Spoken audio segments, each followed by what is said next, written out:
mayambu ahan namaktada panthol lamna ikok non na taram lokjari ekhone ngasisu miyam gi damakta purik lakjari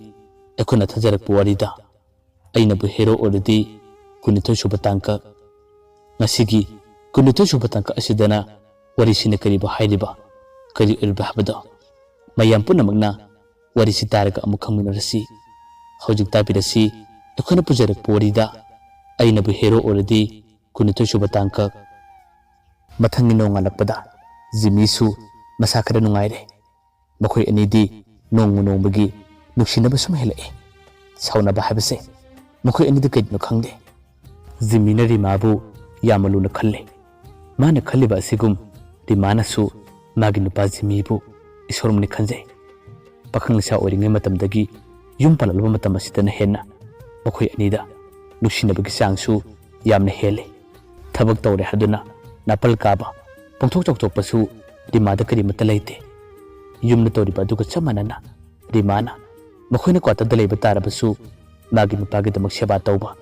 mawu mu oibaki asema magun haibado rimada punna sele office pinang naba sak thongani aduga atai tauba yaba thabak kaya amasu adum tawe jimida asimata toro o asimata mateng palo haduna karimata haide jimini hena khangna rimana wabanina magi thabak ayamada mateng pange rimagi thamoi sengba isam chama mataw sidani jibina mabu kawbu ngamdriba bikup khuding mabu udrabadi leiba ngamdriba rimana sak thokbada jimina magi manakta phamlaga bikup taba makhai magi nupi rimabu nuksina yemgase toina tawe rimadi jimina tumna muni yelak matamda yamni kaije rimana toina hai as adumni yelakano haina de haiba jimina komme nangondi yengdrabadi aidi kanadi yengdiba rimana makume adubu haiba toina uridubu karigino adum yeningbra jimina kume mitkum tabu makai nangse adum yen kleninge ai ginakta leheninge nangna office ki matamda ai lepum khangde yamna wai rimana mahire is aseng bagirane mandi da jimina kume thajadabra rimasu amuk tamna khumlai thajaida aina nangon thajadaba kaisum leite ado ai kaino ma haigeni jimin hangi kariwano hayo rimana ma hade adobura hayengwai nangi aigi ahan ichada nupa ohenningbra nupi ohenningbra jimina khume nupa ohenninge nupi su pambudi pame ado ahan ichadi nupa hoina pame karigino nangna do hanglibade rimana makhume kasum nateda sum hangbane yadraba jimina khume maram amadi leramgudaba male ado asengmudo hayo karigi hanglibano nangna hanglibado kariguma maram amadi leramgune habase ena chena thaje amukta hayoba rimana makhumle kasum leite habane aina sum hangbane ba ado luhong manori ngai nupa singse magi nupibu yamaluna tawi haine aduga hayengwai macha mani yarba matamdadi magi nupibu thokcharaktaba atop nupi koiba mieng karan chanba kaya amadi tatana tawi haine asibu tasena machumraba jimina khume kaidagino he mi nupa mani khaktoraga aduma nupa khutimak punataina biyaba nate rimana khume khangjari bungo matam sigi nupa singse ayama tawi haine pakhangna sa oringa matamdadi aidi nang munuksi aidi nangi damak adu ada tawbu ngamani ka hadana panghaida hairaga haying lohonglaba matungdana magi nupibu otpnai base adum tawbu male jimina khume adubu haiba nupa amani gwane yum panba haibase bipum khudimakini nupa amani khangna oktaba nate chadaba toraga nupa khudimak puna tawbu nate adubudi nupisu chamane yum pala matungda atop nupaga lona wari sanaramba atop nupara yum pankiba nupi kaya amasu leidaba nate rimana khume adudi magi nupa singduna luna tobidaba chekindaba goramgani jimina khume adugi nate phana senarabasu phana luna torabasu tawge haba nupidi adum tawgadorabane ꯌꯨꯝ ꯄꯥꯜꯂ ꯃꯇꯨꯡꯗꯕꯨ ꯅꯨꯄꯤꯕꯨ ꯉꯥꯎꯁꯤꯟꯅꯩ ꯍꯥꯏꯗꯨꯅ ꯊꯧꯔꯤꯅ ꯈꯣꯡꯈꯨꯠ ꯄꯨꯜꯂꯒ ꯊꯝꯕ ꯌꯥꯒꯗ꯭ꯔꯣ? ꯑꯗꯨꯅ ꯈ꯭ꯋꯥꯏꯗꯒꯤ ꯃꯔꯨ ꯑꯣꯏꯕꯁꯦ ꯒ꯭ꯌꯥꯟ ꯇꯥꯃꯤꯟꯅꯕ, ꯅꯨꯄꯥꯁꯨ ꯅꯨꯄꯤꯁꯨ ꯑꯃꯁꯨ ꯆꯞ ꯃꯥꯟꯅꯩ꯫ ꯒ꯭ꯌꯥꯟ ꯇꯥꯅ ꯂꯩꯃꯤꯟꯅꯕꯁꯦ ꯑꯁꯤꯗꯒꯤ ꯍꯦꯟꯕ ꯀꯩꯁꯨꯝ ꯂꯩꯇꯕꯅꯤ꯫ ꯈꯪꯗꯦꯗ, ꯑꯩꯒꯤꯗꯤ ꯏꯁꯣꯔꯅ ꯈ꯭ꯋꯥꯏꯗꯒꯤ ꯒ꯭ꯌꯥꯟ ꯇꯥꯕ, ꯄꯨꯛꯆꯦꯟ ꯈꯣꯏꯖꯦꯟ ꯇꯤꯟꯅꯕ ꯅꯨꯄꯤ ꯑꯃ ꯑꯩꯒꯤꯗꯃꯛ ꯄꯤꯔꯛꯄꯁꯦ ꯑꯩꯗꯤ ꯑꯁꯨꯛꯀꯤ ꯃꯇꯤꯛ ꯍꯔꯥꯎꯖꯩ, ꯅꯨꯡꯉꯥꯏꯖꯩ꯫ ꯔꯤꯃꯥꯅ ꯑꯃꯨꯛ ꯈꯨꯝꯃꯦ, ꯅꯨꯡꯉꯥꯏꯔꯝꯅꯤ, ꯆꯤꯟꯕꯥꯟ ꯊꯣꯡꯗꯅ ꯑꯩꯕꯨ ꯅꯨꯡꯁꯤ ꯍꯥꯏꯗꯨꯅ ꯄꯪꯍꯥꯏꯗ ꯍꯥꯏꯕ, ꯑꯗꯨꯒ ꯊꯃꯣꯏꯅꯨꯡꯗꯅ ꯑꯇꯣꯞꯄ ꯋꯥ ꯀꯌꯥ ꯑꯃꯁꯨ ꯂꯩꯔꯝꯕꯁꯨ ꯈꯪꯄꯣꯠ ꯅꯠꯇꯦꯗ꯫ ꯖꯤꯃꯤꯅ ꯈꯨꯝꯃꯦ, ꯑꯗꯨꯝꯅ ꯍꯥꯏꯅꯨꯀꯣ, ꯑꯩ ꯋꯥꯈꯜ ꯂꯣꯡꯕ ꯃꯤ ꯅꯠꯇꯦ, ꯊꯥꯖꯗꯕ ꯇꯧꯅꯒꯨꯝꯁꯤ꯫ ꯔꯤꯃꯥꯅ ꯑꯃꯨꯛ ꯈꯨꯝꯂꯛꯑꯦ, ꯏꯁ, ꯐꯥꯒꯤ ꯇꯧꯕꯅꯤꯕ꯫ ꯅꯪꯒꯨꯝꯕ ꯑꯐꯕ ꯅꯨꯄꯥ ꯑꯃ ꯊꯦꯡꯅꯕꯁꯦ ꯑꯩꯁꯨ ꯏꯁꯣꯔꯕꯨ ꯈꯨꯔꯨꯝꯖꯔꯤꯕꯅꯤ, ꯊꯥꯒꯠꯆꯔꯤꯕꯅꯤ꯫ ꯑꯁꯨꯝꯅ ꯍꯥꯏꯅꯔꯒ ꯃꯈꯣꯏ ꯑꯅꯤꯃꯛ ꯉꯥꯏꯍꯥꯛꯁꯨ ꯅꯣꯛꯃꯤꯟꯅꯩ꯫ ꯑꯁꯣꯝꯗ ꯀꯝꯗꯧꯔꯤ? ꯉꯥꯟꯊꯣꯏꯗꯤ ꯃꯥꯒꯤ ꯑꯉꯥꯡ ꯑꯗꯨ ꯀꯥꯏꯈꯤꯕꯗꯒꯤ ꯃꯈꯥ ꯇꯥꯅ ꯑꯉꯥꯡ ꯑꯣꯏꯅꯕ ꯍꯣꯠꯅꯕ ꯃꯇꯝꯗ ꯑꯔꯨꯕ ꯑꯃ ꯑꯣꯏꯔꯦ꯫ ꯑꯉꯥꯡ ꯑꯣꯏꯔꯛꯄ ꯈꯨꯗꯤꯡꯒꯤ ꯀꯥꯏꯕꯁꯦ ꯑꯅꯤꯔꯛ ꯁꯨꯔꯦ꯫ ꯊꯥ 4-5 ꯍꯦꯜꯂꯛꯂꯦ꯫ ꯑꯉꯥꯡ ꯑꯅꯤꯔꯛ ꯀꯥꯏꯈꯤꯕꯅ ꯉꯥꯟꯊꯣꯏ ꯋꯥꯈꯜ ꯌꯥꯝꯅ ꯅꯨꯡꯉꯥꯏꯔꯝꯗꯦ, ꯃꯊꯥ ꯌꯥꯝꯅ ꯁꯥꯔꯦ꯫ ꯃꯥꯒꯤ ꯅꯨꯄꯥ ꯗꯤꯄꯛꯁꯨ ꯉꯥꯎꯁꯤꯟꯅꯕ ꯌꯨ ꯊꯛꯄ ꯈꯔꯗꯤ ꯍꯜꯂꯦ꯫ ꯃꯇꯩ ꯃꯅꯥꯎ ꯑꯅꯤꯁꯨ ꯁꯥꯎꯅꯕ ꯈꯟꯅꯕ ꯌꯥꯎꯗꯅ ꯅꯨꯡꯁꯤꯅ ꯂꯩꯃꯤꯟꯅꯕ ꯍꯥꯏꯕꯗꯣ ꯈꯔ ꯍꯧꯔꯕꯅꯦ꯫ ꯑꯗꯨꯕꯨ ꯇꯥꯂꯛ ꯑꯁꯤꯗ ꯉꯥꯟꯊꯣꯏꯅ ꯑꯉꯥꯡ ꯑꯣꯏꯔꯛꯄ ꯃꯇꯝꯗ ꯑꯗꯨꯝ ꯀꯥꯏꯔꯛꯄꯁꯤꯅ ꯃꯍꯥꯛ ꯊꯣꯏꯅ ꯍꯦꯟꯅ ꯋꯥꯔꯦ꯫ ꯃꯥꯒꯤ ꯅꯨꯄꯥ ꯗꯤꯄꯛꯀ ꯃꯈꯣꯏ ꯑꯅꯤ ꯋꯥꯔꯤ ꯀꯌꯥ ꯑꯃ ꯈꯟꯅꯩ꯫ ꯀꯔꯤ ꯃꯔꯝꯒꯤꯗꯃꯛꯇꯅ ꯍꯥꯏꯗꯨꯅꯁꯨ ꯗꯣꯛꯇꯔ ꯇꯥꯟꯅꯩ꯫ ꯗꯣꯛꯇꯔꯅꯁꯨ ꯉꯥꯟꯊꯣꯏꯗ ꯄꯥꯎꯇꯥꯛ ꯀꯌꯥ ꯑꯃ ꯄꯤꯔꯦ, ꯑꯗꯨꯒ ꯃꯥꯒꯤ ꯆꯥꯅ ꯊꯛꯅꯕꯒꯤꯗꯃꯛ ꯍꯤꯗꯥꯛ ꯒꯨꯂꯤ ꯀꯌꯥ ꯑꯃꯁꯨ ꯏꯔꯒ ꯄꯤꯔꯛꯈꯤ꯫ ꯃꯈꯣꯏꯅ ꯗꯣꯛꯇꯔꯅ ꯍꯥꯏꯔꯛꯄꯒꯤ ꯃꯇꯨꯡ ꯏꯟꯅ ꯌꯥꯝꯅ ꯆꯦꯛꯁꯤꯟꯅ ꯃꯊꯪꯗꯗꯤ ꯁꯣꯏꯗꯅꯕ ꯍꯥꯏꯗꯨꯅ ꯃꯈꯣꯏꯅ ꯍꯣꯠꯅꯖꯈꯤ꯫ ꯑꯗꯨꯕꯨ ꯃꯇꯨꯡ ꯇꯥꯔꯛꯄꯗꯗꯤ ꯉꯥꯟꯊꯣꯏ ꯑꯉꯥꯡ ꯑꯣꯏꯕ ꯉꯝꯗ꯭ꯔꯦ꯫ ꯊꯥ ꯀꯌꯥ ꯑꯁꯨꯝ ꯍꯧꯈꯤꯕꯅ ꯆꯍꯤ ꯑꯃꯔꯣꯝ ꯐꯥꯖꯤꯜꯂꯛꯂꯦ꯫ ꯑꯁꯤ ꯐꯥꯎꯕꯗ ꯉꯥꯟꯊꯣꯏ ꯑꯉꯥꯡ ꯑꯣꯏꯕ ꯉꯝꯗ꯭ꯔꯦ꯫ ꯃꯇꯝ ꯑꯁꯤꯗ ꯖꯤꯃꯤ ꯈꯣꯏꯁꯨ ꯌꯨꯝꯗ ꯊꯣꯔꯛꯂꯒ ꯂꯩꯔꯕꯅꯤ꯫ ꯖꯤꯃꯤꯒꯤꯗꯤ ꯃꯥꯒꯤ ꯅꯨꯄꯤ ꯔꯤꯃꯥꯒꯤ ꯃꯁꯥ ꯂꯨꯝꯂꯛꯄ ꯊꯥ 5-6 ꯁꯨꯔꯦ꯫ ꯃꯈꯣꯏꯗꯤ ꯌꯥꯝꯅ ꯇꯣꯏꯅ ꯗꯣꯛꯇꯔ ꯆꯠꯂꯦ, ꯑꯗꯨꯒ ꯐꯖꯅ ꯆꯦꯛꯁꯤꯟ ꯊꯧꯔꯥꯡ ꯀꯌꯥ ꯑꯃ ꯂꯧꯈꯠꯂꯦ꯫ ꯑꯗꯨꯒ ꯑꯁꯣꯝꯗꯅ ꯉꯥꯟꯊꯣꯏ ꯑꯃꯗꯤ ꯗꯤꯄꯛꯀꯤ ꯄꯨꯟꯁꯤꯗꯅ ꯌꯥꯝꯅ ꯋꯥꯕ, ꯈꯨꯗꯣꯡꯊꯤꯕ ꯀꯌꯥ ꯑꯃꯁꯨ ꯃꯊꯪ ꯊꯣꯛꯄ ꯍꯧꯔꯛꯈꯤ꯫ ꯃꯈꯣꯏ ꯃꯁꯦꯟ ꯍꯨꯟꯅꯕ, ꯈꯟꯅ ꯆꯩꯅꯕꯗꯤ ꯀꯔꯤꯃꯠꯇ ꯂꯩꯇ꯭ꯔꯦ꯫ ꯃꯥꯒꯤ ꯅꯨꯡꯉꯥꯏꯅ ꯑꯗꯨꯝ ꯂꯩꯅꯔꯦ꯫ ꯊꯥ ꯑꯃꯔꯣꯝ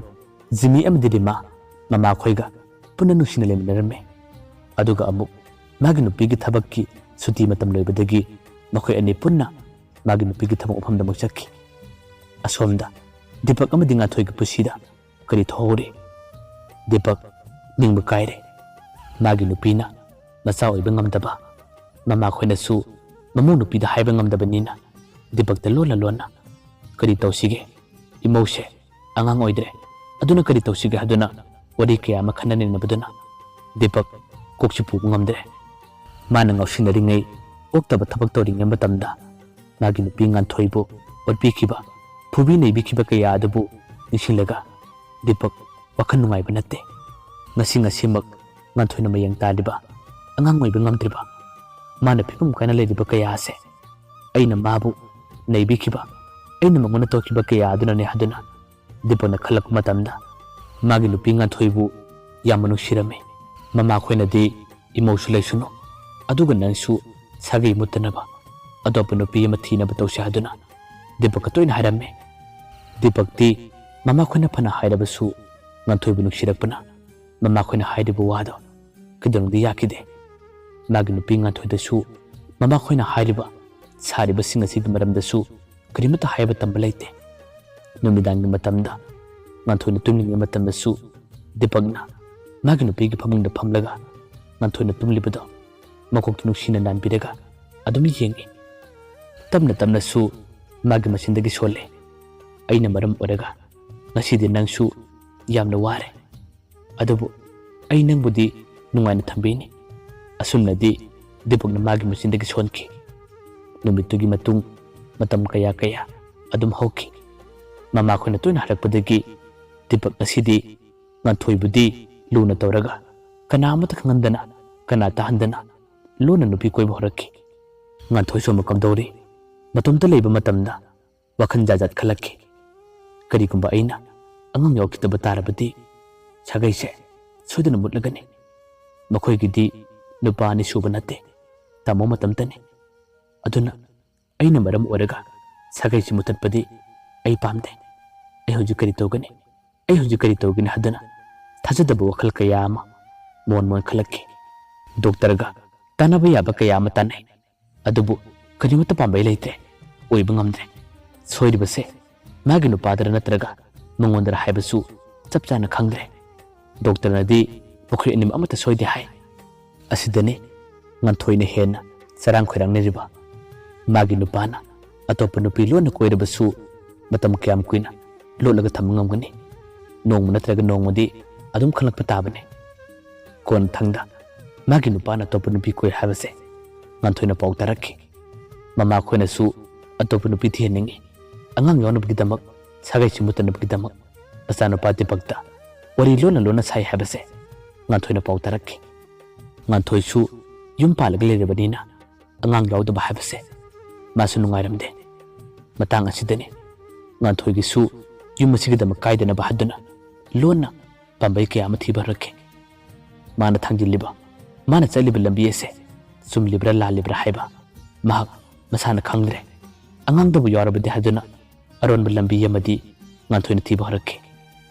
phone paibanina facebook hangle aduga masaki asengom ming photo da hablamde atopu no pm gi mingda man account do hange aduga photo su kana kuma no pm gi photo thamme manipuri no pidinatte asumna matam khara pairaba kitung di facebook ta mahaka miyoi ke amaga friend oike nupa ke amasu nupi na habadagi mungun message tharakpa hi hello waisi iduna message tharakki nupa ke am yawe makhoi singa siga marakta ngan thoina message tharakliba miyoi ase kadai dagino kadi lamdagino haduna kumna yengi lam khara lapo oragadi message kumbasu adum yawe adubu thoina hen makhoi message thanage wari sanage hadunadi ngan thoina khande magi nupati bakpu adum nungsi khalle aisi yum palabane aisi maune phattaba wakhal khanbe yaba nate haduna ngan thoina khalle khallabasu yumdana lalamane dipaksu nupi koibad hojikti hanalo nukoram tarabasu mapan khar thorokle magi nupi ngan thoina khangmu singnabadagi magi nupati bakta haire tamo nangna igi mangda nupi atopa koiraga phone do wari sanabada adu topigano ai wakhan yama nungaita haduna dipakta haijai dipaksu mamanabi ni haduna walolle adubu mamanabi oiba tarabasu nukti numi khudingi karamna wari sanagani numidang thenglaba matamda nganthoi na tumkhraba kanda lona wari saribada nganthoi adum khange nganthoi na su khalle aina ngang yawdabadagi aigi tamose mamit choire atopa nupi koire aduna ai apapata karino khangdre aisu angang yawna bu hanagini hadana nganthoi na khalakki matang asidane nganthoi na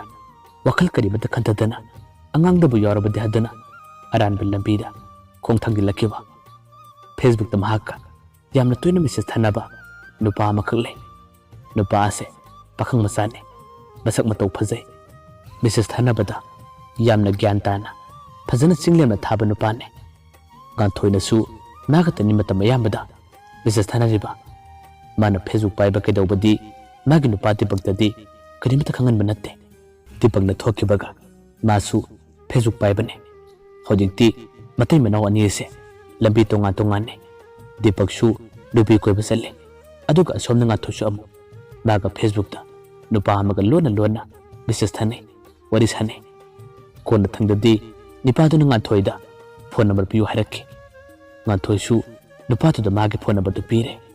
phone number piraga wari sagadaba matam su nga thoina haramme nahak ingonda phone to na tarakano aina tarakke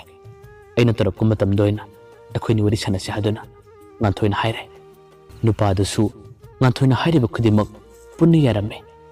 asumna numitugi matungdagi ngan thoiga nupa duga phone da lona wari sanaba kaya amadi adum horakke ngan thoina mangonda mayum pale mahak maune habase haidoki balaite nungti numit khudingi toina wari sanlakpana नुपादुना nganthoi bu nuksiba asum asum helakki nongmadi nupaduna nganthoi du unase haiki wahai do harak padani nganthoi na matha sariba karamna unagani mahakti maune kari kubu unaba matamda magi yumgi misina khangba tarabadi kari haigani phone da makhoi anina toina wadi sanabaduna wahai ahenba kaya amasu khara khara hainarabani aduna unaba numitta nupaduna mangwanda kari guma khara tawba haibasidi soidrabani nganthoi kumbam khangde mana hairame unabadi yai adubu unafam leite kadai da unagini haduna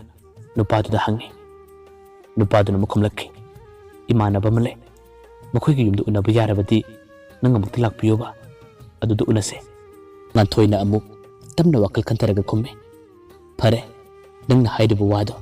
ai yarage handaki laliba nongwaji numisida akhoi ni unase unabada nangi namanaba singdasu aibu masak takthokano haidokano namanaba sing amata phawba nang porokano aduga aigi photo su nang kapkano aina haidubu wase nana kari gumba yaba tarabadi ai lake akhoi ni unase nupa adusu ngathoina haidubu kudimak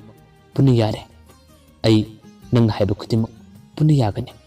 nangna bulak pirabadi ado nangi photo amatangdi engona thabiro aina photo ado kanara su yengaloi hayeng nang lakpa matamda asa khangnaba nganthoi su haduna khumki aduga ngaktangi matungda magi phajaba photo ama nupa adu thaki nganthoi gi masaktu ubada nupa adu di pungaw ngawre nganthoi na phone tamkra matung magi machindagi tamna tamna sole tungwa jing numita akhoi ni unagadaba nanga aiga wadi kayam sanragadaba asumna wakhan nungai na nupa adu manglal lamada tawre nganthoi su ngaktangi matungda magi kada phamlaga wakan mon khalle aina tawriba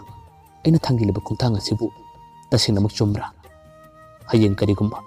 aigi nupa de buna khalakpa tarabadi aisi kari oiba asumna dinga thoi ngaktang di wakalamadi khalaga leiki mayambo aroibada amukana khurum jari mathangi tangkakta nganthoi gi puchida kari thokpa habado mayam puna ngai minagasi